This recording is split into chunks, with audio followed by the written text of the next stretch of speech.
This is Democracy Now!, democracynow.org, The War and Peace Report. I'm Amy Goodman with Juan Gonzalez.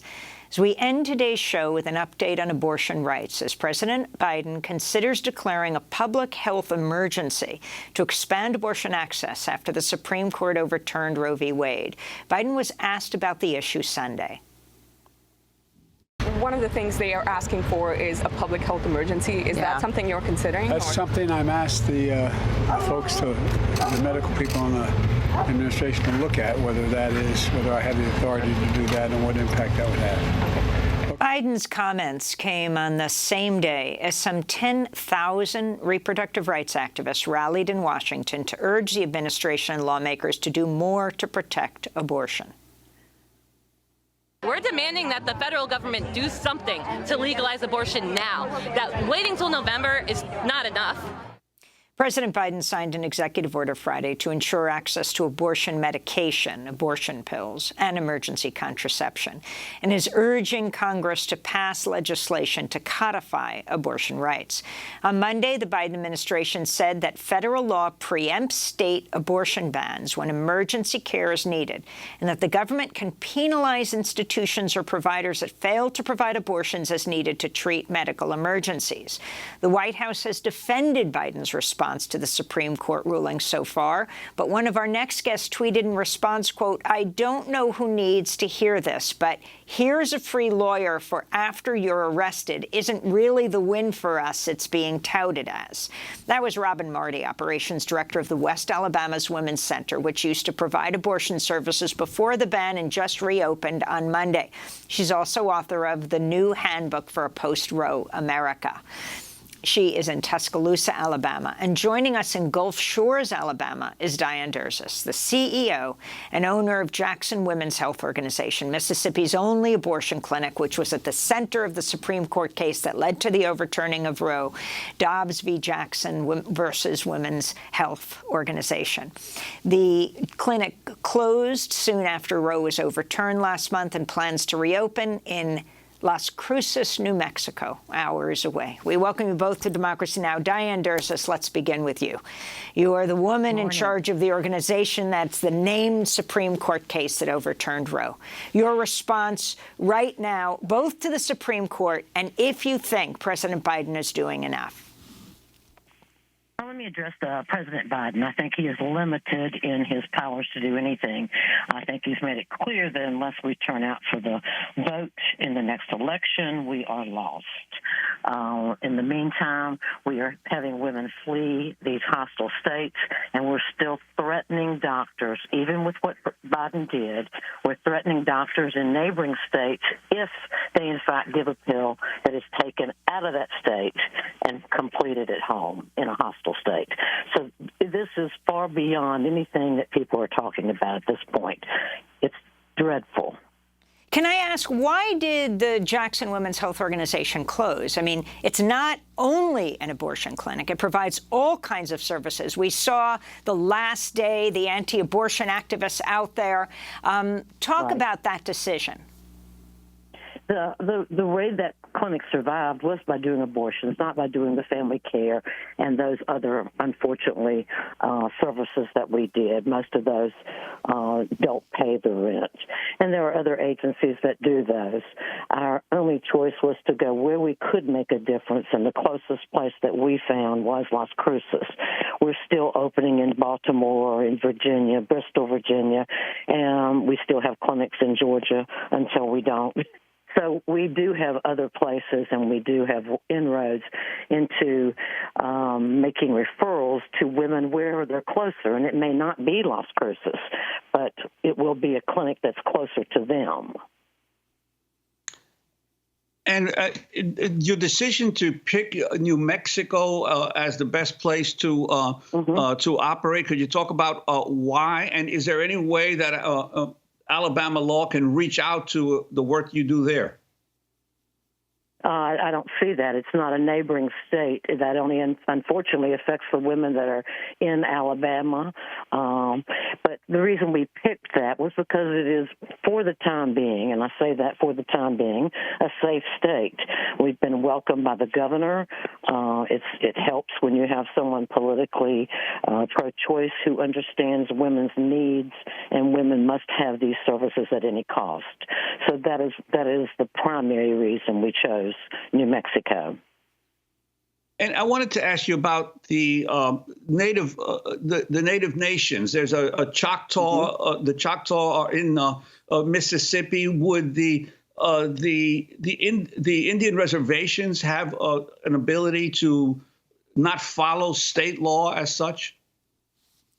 That's a good question, and one that someone smarter than I would have to answer. We've often thought over the years that the Native Americans, that is their land, whether or not they want to involve themselves in this. It would certainly be wonderful if that were the case, but I think we've talked about it for years. I haven't seen anything or anyone that's ever gotten close to doing anything. That's really interesting, both Native American reservations and also federal enclaves, right? Federal land in these states, like military bases or other federal land. Let's put that question to Robin Marty, Operations Director of the West Alabama Women's Center, which has just reopened, interestingly. Explain that decision, though the Women's Health Clinic will not be offering abortions, and then talk about this issue of federal enclaves. Sure. Thank you so much for having me on, first of all. In Alabama, we are a sole clinic. We do not have any other states that we have operations in. We are just specifically in Alabama. We're a nonprofit health center.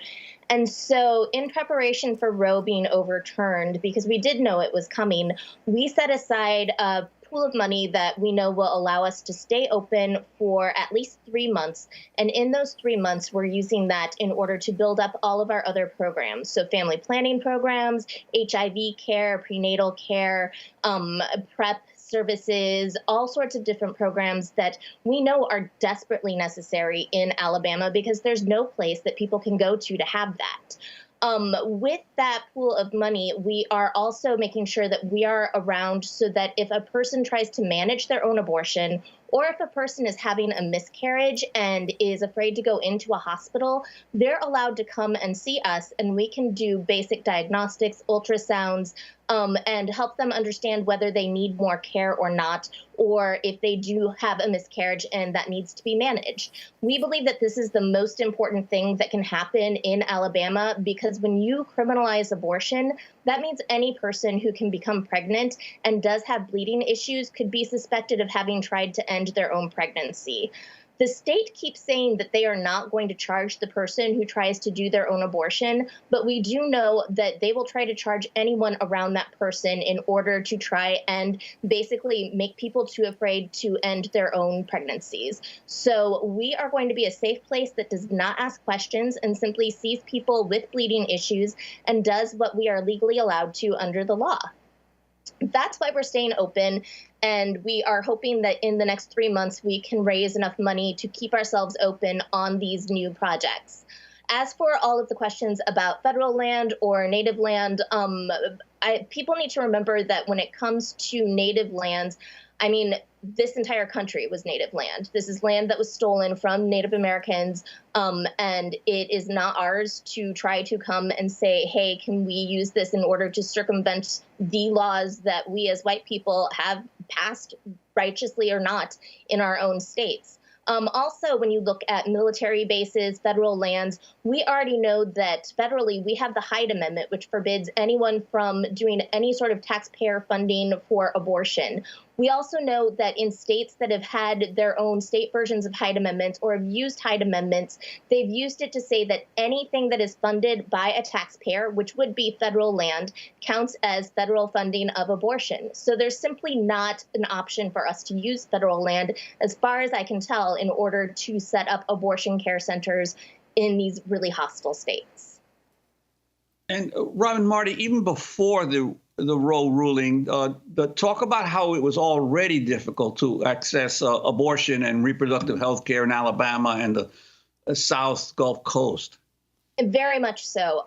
Even prior to the ruling itself, there were only a handful of clinics that are in the Gulf Coast area. There were 3 in Louisiana, there were 3 in Alabama, and there was 1 in Mississippi. That's for the entirety of the region, and we saw exactly how limited that was once Texas banned almost all abortions back in September. And as time has passed, we've seen more and more patients coming from Texas, from Mississippi, from Louisiana over to our abortion clinic because it was one of 2 abortion clinics in the area that was operating 5 days a week. It was impossible for people to get abortions, to even move across the state to get them because of onerous laws. In Alabama, you had to wait 48 hours between your first in-person appointment and your second in-person appointment. And so that was very difficult for many people who had multiple jobs, children at home. It was already almost impossible to get an abortion, and now it will be virtually impossible. And that's why we're focusing on people that we know are not going to leave the state because it's simply too hard. There is not enough money that you can give to some of the population in Alabama to allow them to go all the way to Illinois, to North Carolina in order to access care. We know that they are going to try to access it at home, and it is vitally important to make sure that if they do that, they are able to go somewhere safe where they do not have to worry about surveillance or somebody trying to put them in jail. Let me go to Diane Derzis and ask you about what's happening in Mississippi. The poorest state in the United States also has the highest rate of teenage pregnancy and infant and maternal mortality. Talk about the effect this ruling is having on Mississippi. We already know that Black maternal mortality is several times what it is for white people who have children, the desperate situation there. And then I wanted to ask you about medication abortions, which is more than half the abortions in the United States, and all that is being done to set up vans along borders to get women these pills, even to perform abortions in the vans. That's a lot there, Diane, but if you could take on that. Yes, we're actually seeing women travel from Mississippi to our clinic in Georgia right now and to Atlanta, and I happen to disagree with Marty on that. Women will do whatever it takes to get an abortion, whether it be legal, safe, or, as she points out, self-managed. And neither one of those are certainly not the best situation, but we are seeing women travel. There are tons of money that people are putting into the process of making sure women have access for travel and for other reasons. I am not one that supports self-managed abortion, so, are we going to have that? Absolutely. But the medication abortion certainly changed and put a different face on abortion. Again, it is not 100%, so you still have the problems that Robin was speaking of earlier. The whole situation should never have happened. I think that it has to send a message that right now we are trying to plug the bleeding. And the only way to stop this is to absolutely pass federal law that protects a woman's access to the most private decision in her life. And I think that's what we're going to need to do in the long run and to start working on right now. But in the meantime, we're doing everything we can. And you have different ways of doing that, as you've just been pointed out from both of us. Let me ask Robin Marty if you want to comment on that, and also this division that is growing in the Democratic Party between progressives and the Democratic establishment. Yesterday, the outgoing White House Communications Director Kate Bedingfield saying in a statement Joe Biden's goal in responding to Dobbs is not to satisfy some activists who've been consistently out of step with the mainstream of the Democratic Party. Your response? So first to the what Diane had said, I do believe that obviously abortion clinics need to exist, and there are always going to be people who need non-medication abortion. There's also always going to be people who need follow-up abortion care. Medication abortion, as Diane pointed out, is not 100% effective. It's very safe if the pills are gotten from a place that we know is giving verified medication. It's the same medication as in our clinic. But when you have a failed abortion, so one that the abortion did not work, or you have a situation where all of the products haven't come out or bleeding, the reality is that we still need to have places where people can come to, because people are going to do medication abortion out of state, but they are going to come home to finish it. And so once they are at home taking the second dose of their medication, they're now in a place where there is no legal abortion clinic. People are going to need a place to go that will provide that care, regardless of whether they do elective abortion at all. As for the Biden administration's lack of finesse on actually pulling together a coalition, we know that abortion is extraordinarily popular. We know, especially now at the outpouring of the protests that have been happening in D.C., across the country. In Alabama, we've had multiple protests since this decision came down, which has only been a couple of weeks. People want everyone to be able to have access to their own bodily autonomy. That is a fundamental right, and it's one that the Biden administration has to address because it belongs to everyone and everyone supports it.